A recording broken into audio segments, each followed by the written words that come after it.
بسم اللہ الرحمن الرحیم۔ السلام علیکم ورحمۃ اللہ وبرکاتہ۔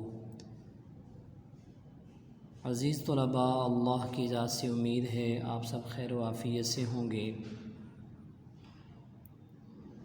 جماعت ناہم کی اسلامیات ہم تینوں حصوں میں سے اپنا سلیبس پڑھ رہے ہیں۔ پہلے حصے میں سورہ انفال کی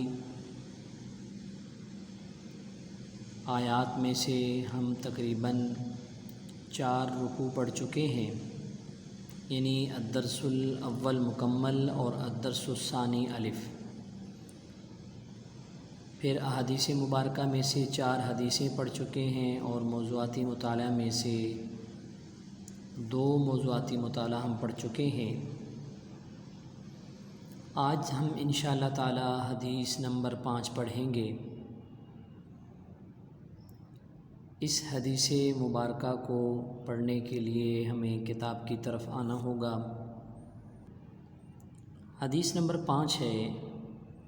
پہلے ہم عربی عبارت پڑھتے ہیں، پھر اس کا ترجمہ کریں گے، پھر اس کی تشریح ہم کتاب سے پڑھیں گے اور اس میں جو وضاحت والے پوائنٹس ہوں گے، نکات ہوں گے، ان کی ہم وضاحت کریں گے۔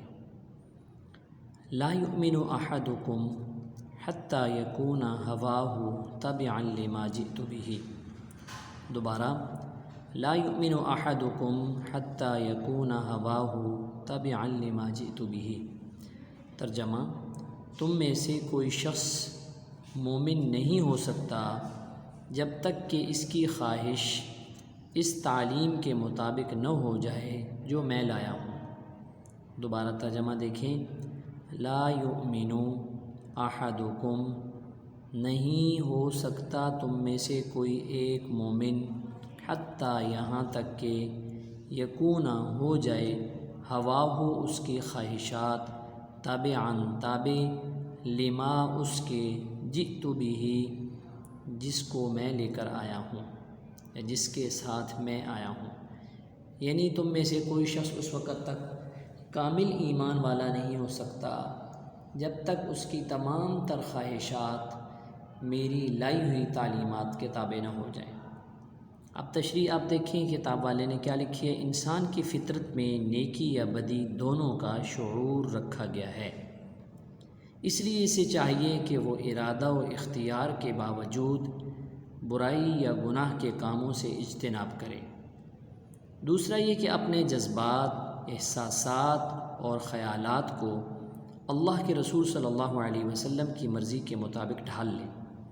حدیث میں آیا ہے کہ اگر کوئی شخص ایسا نہیں کرتا گویا وہ ایمان کی لذت سے ناواقف ہے۔ دوسرے لفظوں میں اس حدیث مبارکہ میں اطاعت رسول صلی اللہ علیہ وسلم کا پیغام ہے۔ اللہ تعالیٰ نے بھی فرمایا ہے، جس نے میرے نبی صلی اللہ علیہ وسلم کی اطاعت کی اس نے گویا میری اطاعت کی۔ قرآن میں یہ اللہ پاک کا ارشاد ہے، من یطع الرسول فقد اطاع اللہ، جس نے رسول کی اطاعت کی گویا اس نے اللہ کی اطاعت کی۔ عزیز طلباء، اس حدیث مبارکہ کے مطابق 1-2 باتوں کی مزید وضاحت آپ دیکھ لیں۔ ایک تو یہ ہے کہ انسان اپنی خواہشات کو نبی پاک صلی اللہ علیہ وسلم کی تعلیمات کے تابع کر لے۔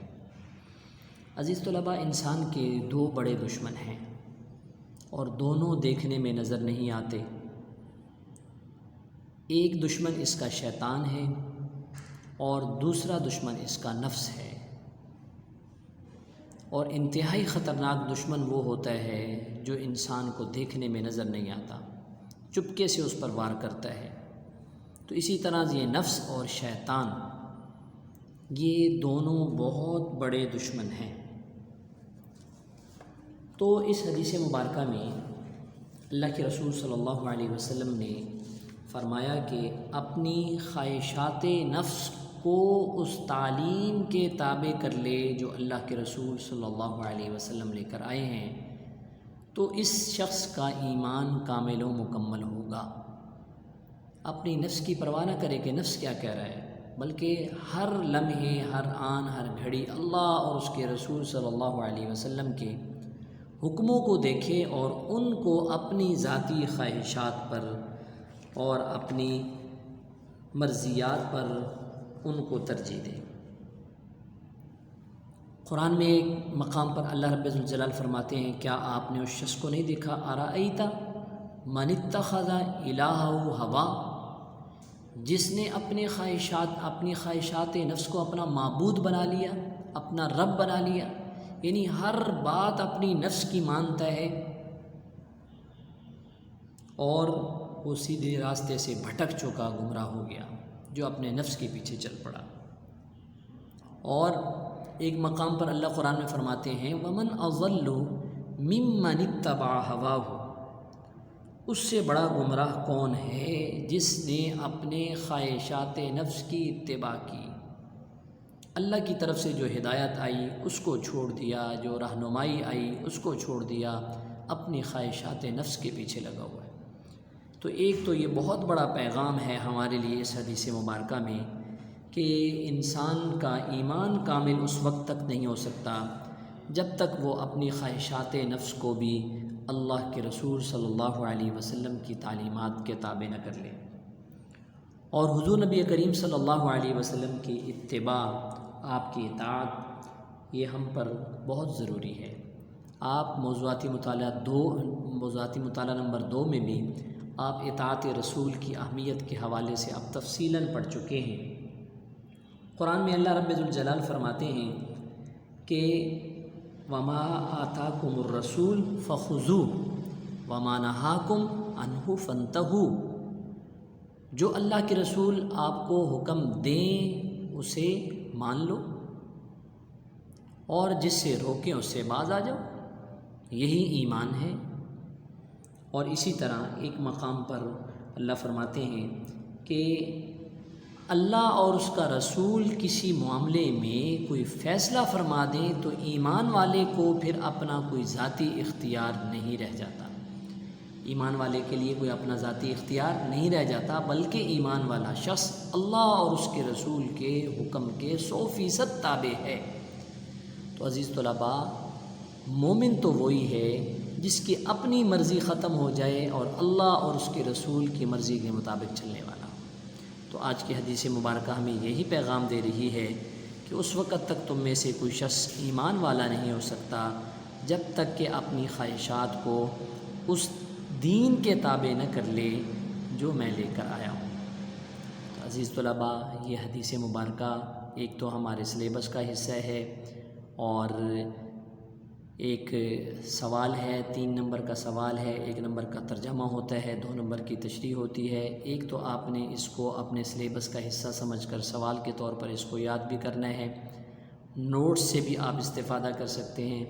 اور دوسرا، آج کا یہ سبق جو ہے یہ ہماری اپنی ذاتی تربیت کے حوالے سے ایک بہترین ہمارے لیے اس میں تربیت والا پہلو شامل ہے، اور وہ کیا ہے کہ ہم ہر معاملے میں اللہ اور اس کے رسول کی مرضی کو، اللہ اور اس کے رسول کے حکم کو اپنی مرضیات پر ترجیح دیں اور ان کی اتباع کرنے والے بن جائیں۔ اللہ پاک ہم سب کو اپنے پیارے حبیب صلی اللہ علیہ وسلم کی سچی محبت بھی نصیب فرمائے اور صحیح اتباع بھی نصیب فرمائے، اور اللہ اسی پر ہم سب کا خاتمہ فرمائے۔ اسی کے ساتھ اجازت چاہتا ہوں۔ السلام علیکم ورحمۃ اللہ وبرکاتہ۔